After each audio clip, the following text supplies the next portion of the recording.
Hi, my name is David Clark. This is the game of tic-tac-toe. We're going to start in. You start out like this right here. You get to choose between X and O. Click X. Player 1 is X. Player 2 is O. And you keep going in order. X wins. They got 3 in a row. Play again. Main menu. There is a main menu. You just get to pick whether you want to play the game or you can quit the application. Pick O. Player 1 is O. And then we can go. Remember, player X always starts. So you want the O. Then you want the O. And then O. Now O wins, just like that. Now we're gonna go ahead and head into the code. At the top of the script, I do have my project name, contribution, start date, end date. Same thing with the scene management script. And then in here, I got some game objects that I set active. Whether O wins, X wins, draw happens. Whether player 1 is X, player 1 is O, depending on what they pick, that's what it spawns. That's how you saw that. Player 1 is X. And then you got your menu replay buttons that happens at the end of a game. And then you got your list of X's and O's that spawn in, and then you got your list of 9 buttons. And then you got some bool checks that happen whether player did pick X, player did pick O, whether X wins, whether O wins, and then this also is your click count. It's a private int that always increments whether you click a button. And then you got click count starts at 0 at the start of the game. And then in update, it checks whether player 1 did pick X. If they did pick X, P1X will be active in hierarchy. If it is, check that, make that bool true. If P1O is active in hierarchy, that means they want to be O. Then check that, make that bool true.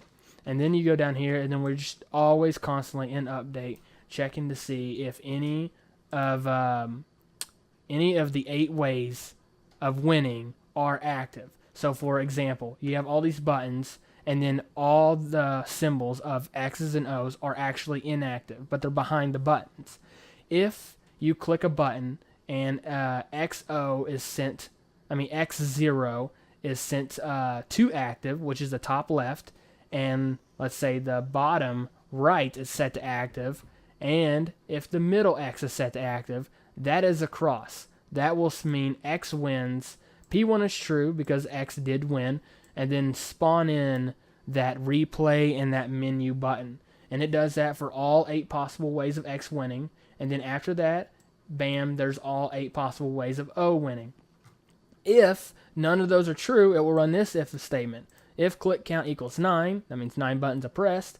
If X never won, so P1 equals false, and P2 equals false, which that means O never won, then it is a draw. The draw text appears, replay menu spawn in, and then also if that replay menu is spawned in, that restart, and that spawns in all instances, whether X, O, or a draw happens.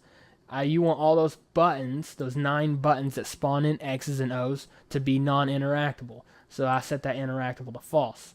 Now these are functions that correspond equally to each button. So the top left has its own function. Same thing with the middle left. And same thing with all 9 buttons. They all have these exact same functions. The click count gets incremented. So every time you click on a button, no matter what it is, the click count's going up, and it can go up to a max of 9. Now, if player 1 is X, equals true. So if they did pick X, and if it is click count 1, 3, 5, 7, or 9, because X will always be odd numbers, then it will set that X in that position to active. Now, if they are X, and if it is not their turn, that means it puts an O there.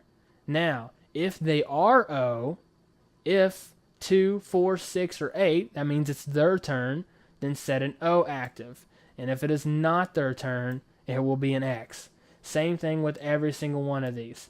And that's how that works. That detects whether it's their turn, and it's set active.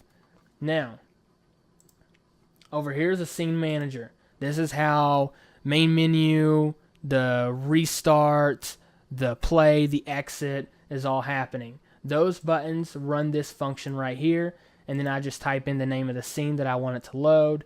And then on this function, this is for the quit. You only see it once, and that's at the main menu, and this just quits the application. And just like that, that is it.